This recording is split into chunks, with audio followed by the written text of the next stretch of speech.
Good morning, everyone. Welcome. Welcome to this circle as we take our place in community with one another. As we gather in this place, we acknowledge with respect the history, the spirituality, the culture of the peoples with whom Treaty 6 and Treaty 8 were signed, and the territory wherein our spiritual community resides. And we acknowledge our responsibility, each of us as treaty members. We also honor the heritage and the gifts of the Métis people of this land. And we honor the Papas-Chase Nation, whose ancestral lands we now gather on week by week. As we take our place in this circle, we welcome those of you who haven't been in this circle before, those of you who haven't been in this circle for a long time, and those of you who have held this circle week by week as we create spiritual community with one another. As we gather this day, we are exploring the other side and all that that means in our lives. And so as we explore, we come with an ancient prayer in words attributed to St. Francis. We sing ourselves into this community.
As we center with one another, we respond to each other with these words we find on the screen before us. Let this be a time and a place in which we awaken more deeply to the sacredness of life expressed in each of us and in all that is.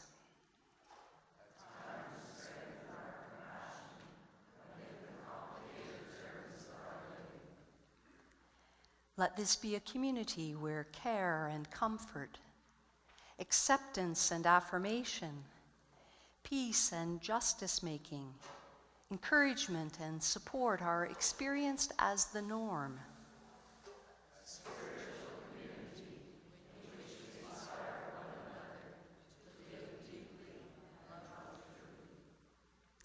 Let this be a time to build on our strengths, and learn from our mistakes as steps toward maturity and wholeness.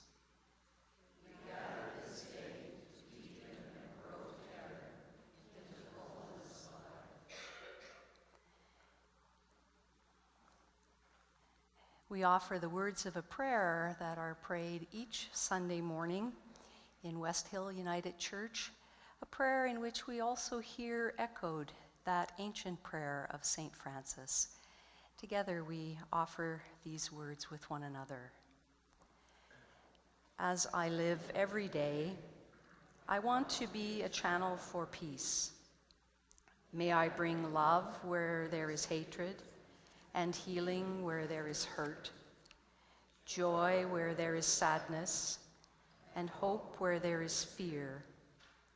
I pray that I may always try to understand and comfort other people, as well as seeking comfort and understanding from them. Wherever possible, may I choose to be a light in the darkness, a help in times of need, and a caring, honest friend. And may justice, kindness, and peace flow from my heart forever. Amen.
There is gift in light, and there is gift in the absence of light. We bring ourselves to this circle and place this symbol in our midst as a reminder that we are always in a quest for light for the next step, for the light of understanding, for the light of just getting it, for the light that we need to do what is ours to do. And so we come with one another seeking light in our lived experiences, seeking light in ancient stories, seeking light in contemporary wisdom. And as we gather with one another, we pause now to move between that space of getting here and being here.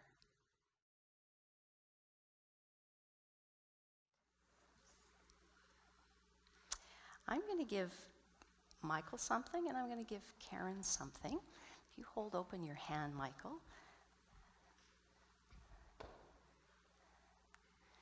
Now, I gave each of you a coin. Michael, what do you see on your coin?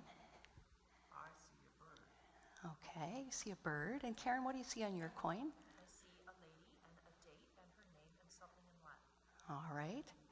And what did I give each of you? A loonie. How is it that Michael sees a bird and Karen sees a woman's face? Why is that? Because they flip it over. That one's flipped over and that one is the other way.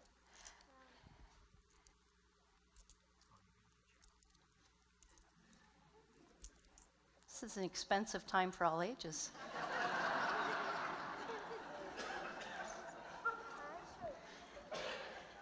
We're going to take up the offering right after this. You have a different one. What's on yours? Ah, soldiers. But you all have the same thing, but they don't all look exactly alike. And what happens if you turn it over the other side, Josh? What's on the other side? Yeah, you do have that same picture of the woman, right? The queen. Does everybody have that on one side of their coin? Yeah. So most of us have a bird and the queen. We can't see them both at the same time, though, can we? What do we have to do to see the one we're not seeing? Yeah, we have to turn it over. Up on the screen, I've got some other pictures that I want you to look at for me. What do you see in that picture? Okay. Who sees an older woman? Okay. Who sees a young woman? Okay. If you see the young woman's chin as a nose, what do you see? Do you think it's an old woman up there or a young woman up there?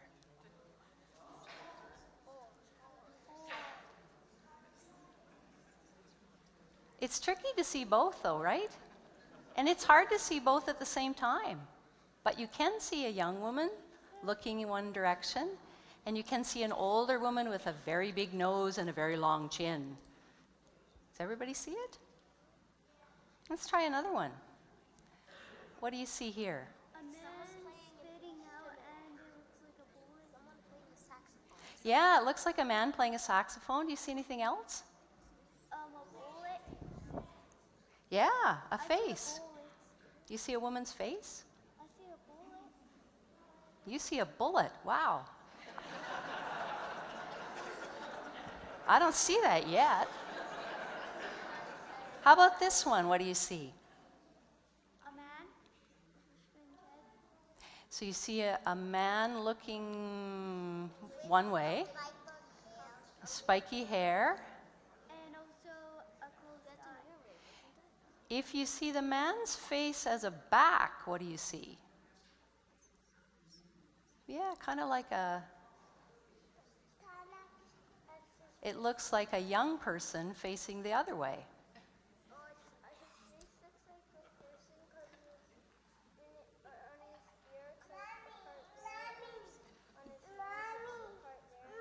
Yeah, that's right. Now I've got one more for you to think about. Tell me about my jacket. What's on it? Elephants. And what shape are the buttons? Yeah, they're kind of wooden, like they're like little barrels or something turned on their sides, right? Do I have any pockets? Nope. Yeah. Do I have any on my jacket? Nope. Okay. Now, I want you to tell me about this jacket again.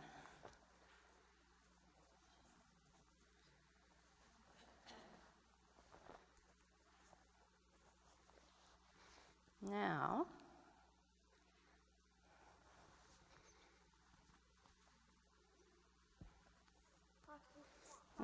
there's pockets, yeah. And what about buttons? They're round. It's the same jacket, but it looks different, right? And on the outside it has pockets. And now it has pockets on the outside. And now the elephants are on the inside, right? I wore it today because, just like that coin you're going to take away, it's a way that reminds us sometimes there's more to see than we think. Sometimes we have to look really hard because there's more than one thing to see, or there's more than one way to see something.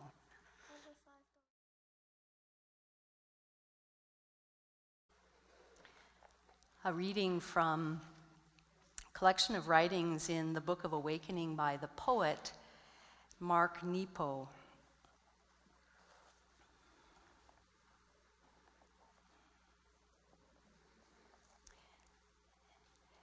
In this collection of writings, something is offered for each day of the year This is his writing for the day of April 30th, and he's entitled it One Constant Arrival.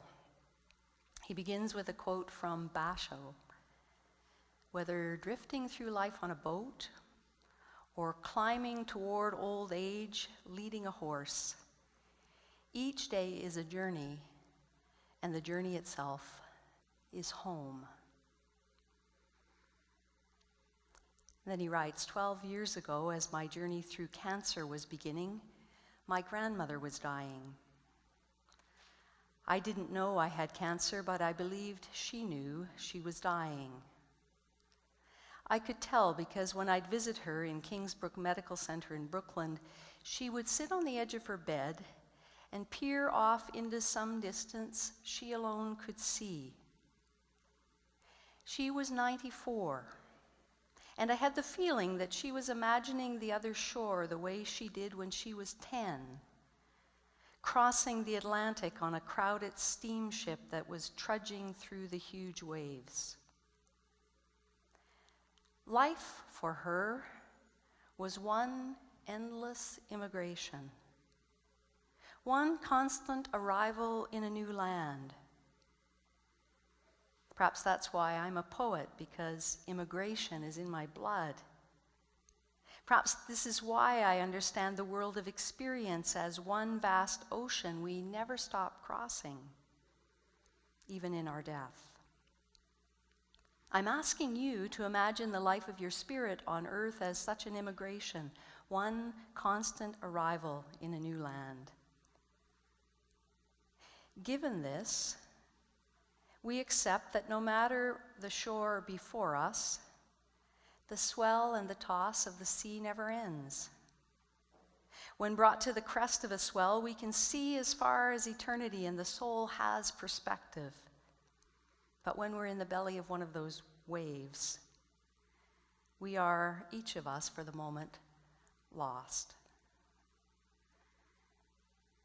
Life has us bobbing on a raft of flesh, in and out of view of eternity, and the work of the inner pilgrim is always to keep eternity in our hearts and the mind's eye when dropped in the belly of our days. This is the experience of a contemporary poet.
Two brief readings that come to us from writings passed down to us in the first century, writings in the Gospel of Luke.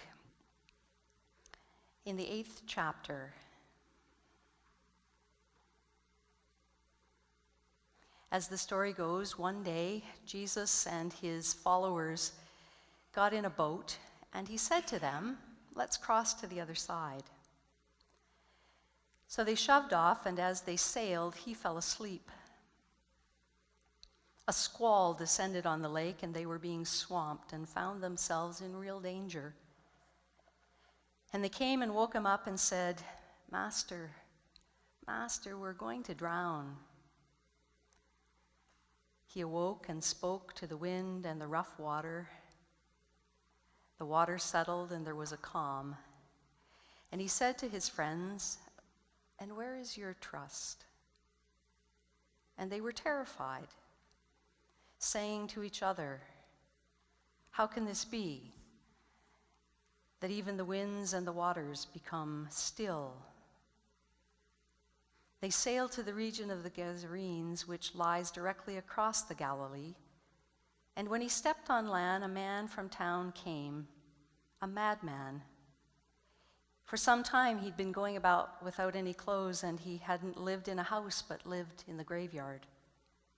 And when he saw Jesus, he yelled at the top of his voice, "What do you want with me?" And Jesus asked him his name, and he said, "My name is Legion, for we are many."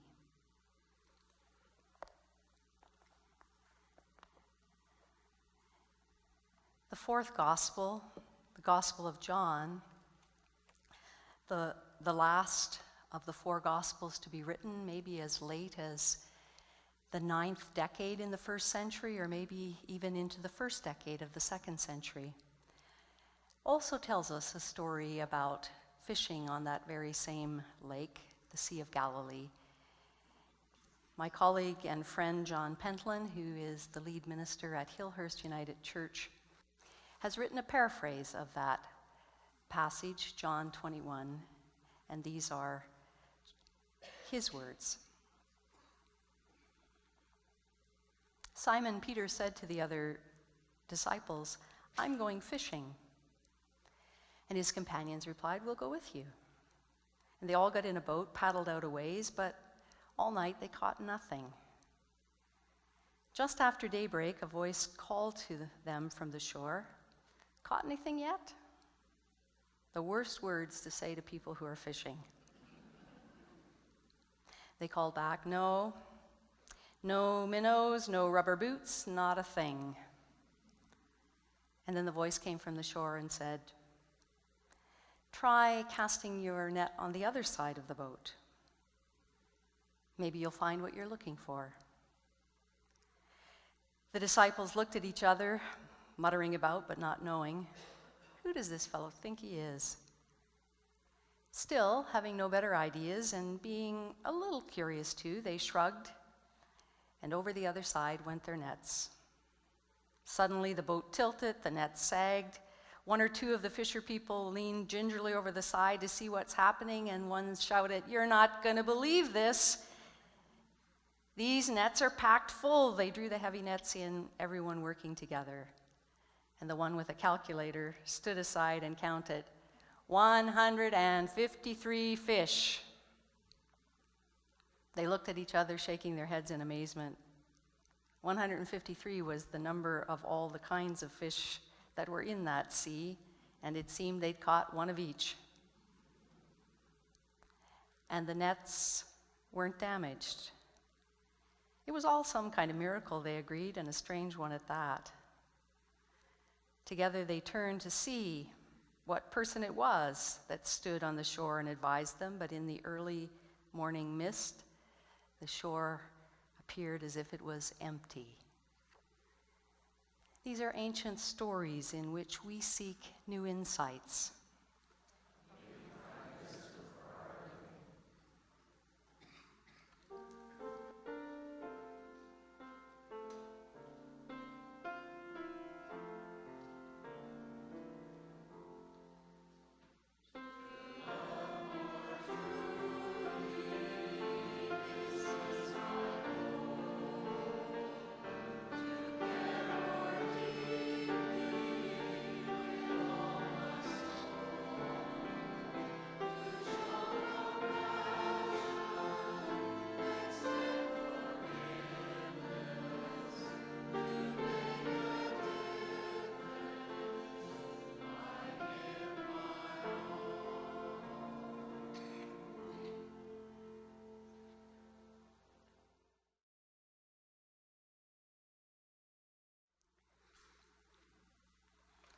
One of the questions that I often ask in a small group to help us begin to get to know something about one another, one of the questions I ask is this: what's the landscape in which you feel most at home? For some of us, it's the wide and open prairie. For others, it's the mystery of majestic mountains. For some, it's the energy of the city. For others, it's the hush of the forest. And for some, it's the tundra or the desert where the beauty of very small things emerges in that harsh and expansive terrain. And for me, it's always been the place where water meets land. The central coast of California, where the Pacific meets land and creates that magnificent coast we know as the Big Sur Coast, is one of my favorite places in the world. It never fails to inspire me. So when I was an articling student, and blessed as most articling students are, with a dark, oversized broom closet for an office, you know the kind on the interior side of a long hall in a downtown high-rise, where they never line up the doors with those opposite the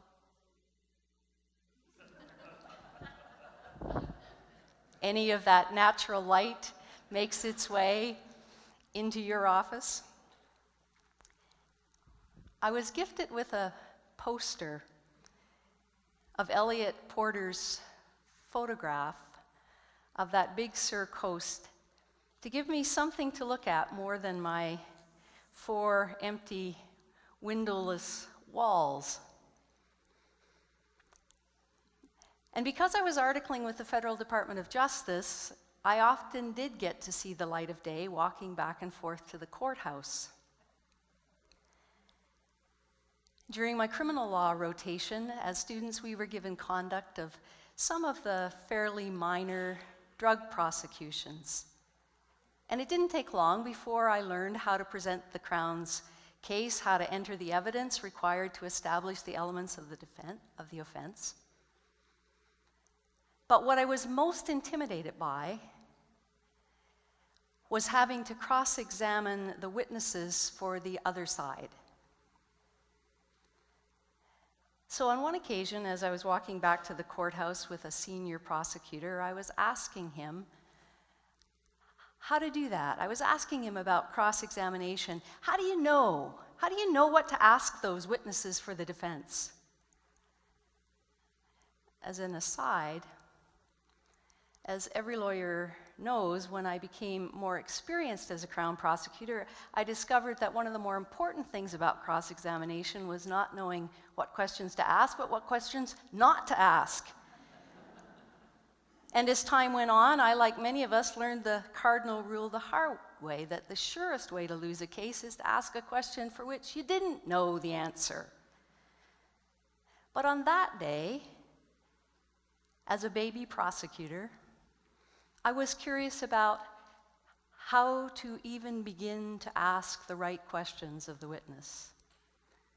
And my mentor told me, knowing what to ask depends on being able to imagine the case for the other side. Being able to imagine what's missing from the story that our witnesses have just told. Being able to see the other side of the coin. Being able to imagine another possible story. So I came back to the office and I looked at this poster of the Big Sur Coast, and I realized how much I would have to learn about the other side of the ocean to imagine another shore on the Pacific. And over the following 13 years or so, working as Crown Counsel and then working the other side of the courtroom as defense counsel, I came to appreciate that there were almost always at least 2 sides to a story. And there were generally at least 2 interpretations of the facts that could be offered. And I learned that things were seldom as simple and as straightforward as they appeared in whichever side of the file happened to be in my possession. And what I came to learn was that that was not only the nature of the practice of law, but that's the nature of life itself. Many of the stories that we have from the first century Palestinian world in the Gospels of our Christian scriptures are set in the villages around the shore of a lake that is most commonly known as the Sea of Galilee. And all of these stories assume the perspective of the western shore of that lake, the Jewish side of that lake. The far shore, the eastern shore, is the Gentile side. And if you know your geography, you know it's not very different today, because the western shore is Israel, and the eastern shore, the Golan Heights and Syria.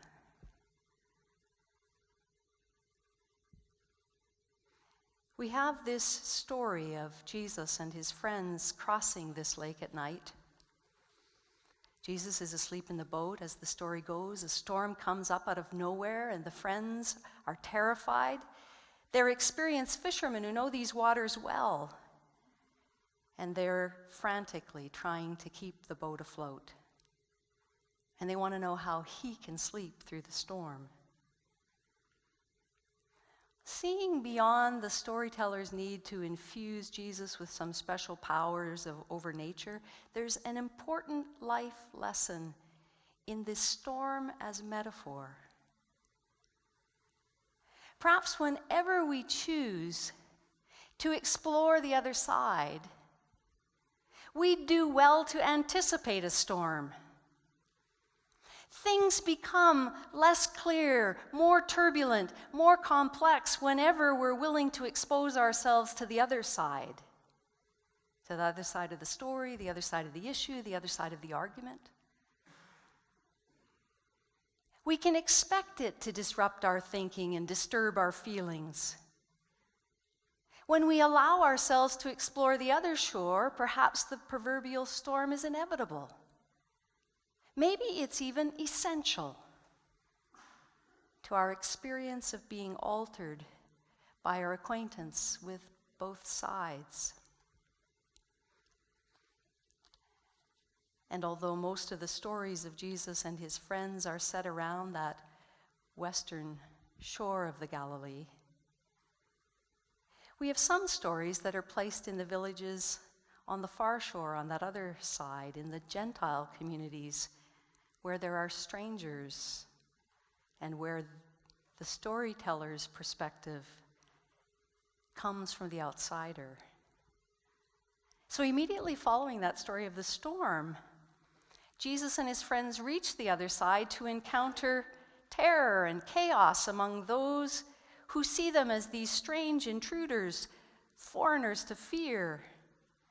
And the writer pulls all that into one character and calls him Legion, or we might say, call me mob, for we are many. Aren't we all? Don't we all have a crowd inside us?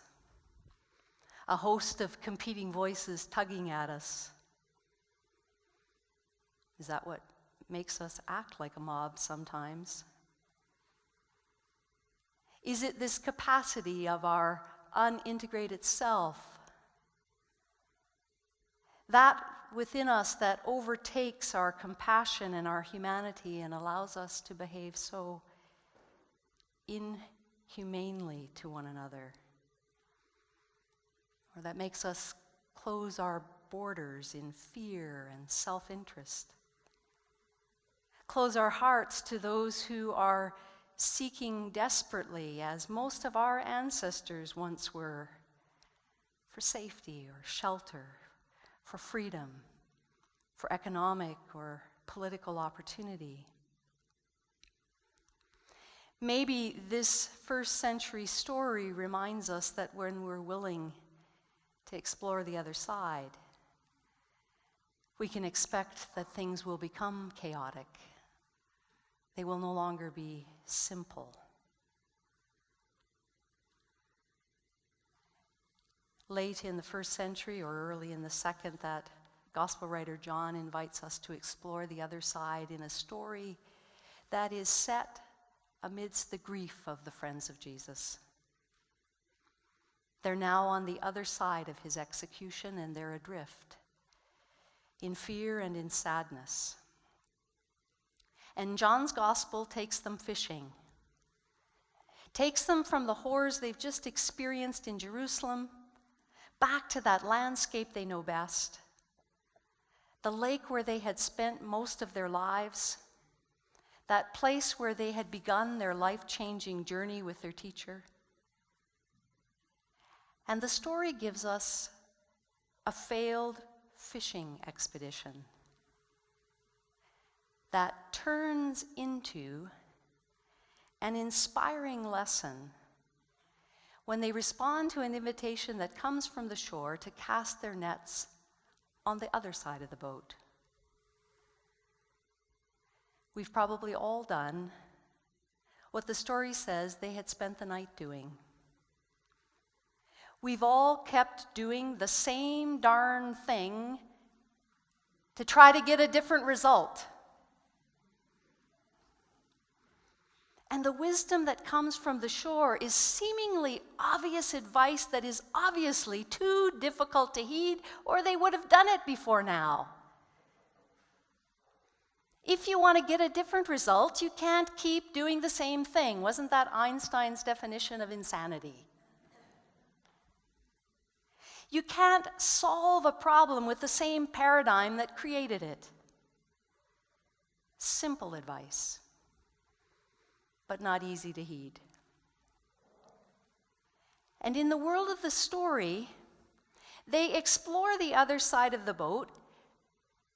And in the world of that first century story, the result is miraculous, but pedagogically speaking, the result is totally predictable. They not only cast their net on the other side of the boat while fishing, but they found new ways to move with the vision that had captured them. Now they began to move across the Roman Empire, deep into Gentile territory, not just to the other side of the Galilee, but to the other side of the Mediterranean, in Rome and ancient Greece and Macedonia, Asia Minor, Turkey, so on. Undoubtedly, they learned that you can expect to be surprised whenever you cast your net on the other side. We can expect to be surprised whenever and however we explore the other side. We expose ourselves to the other side. Like Mark Nepo's grandmother, before life is done with us, we likely learn that life is always inviting us to explore another shore, a new experience, another side.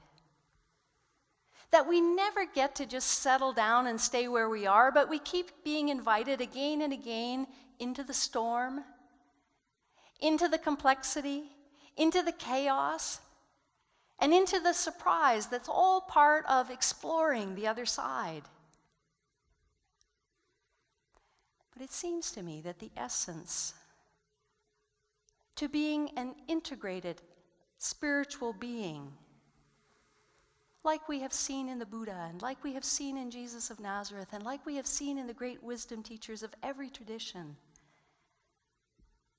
whether we are on this side or that, whichever side we are exploring, we have to be on the side of love. That's our North Star.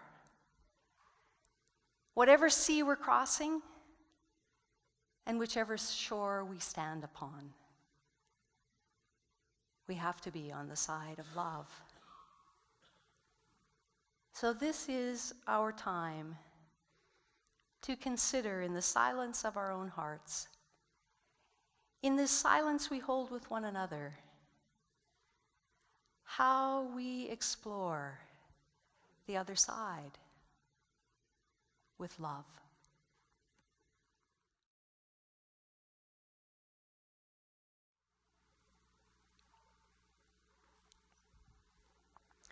as those born in light and ever seeking it, we go with one another. We go carrying the light that is within us, the light of life. We go to share our light in all the places that life calls us. And we go in great openness to the surprise, the storm, the complexity that comes whenever we explore the other side. We go together. We go in our highest values.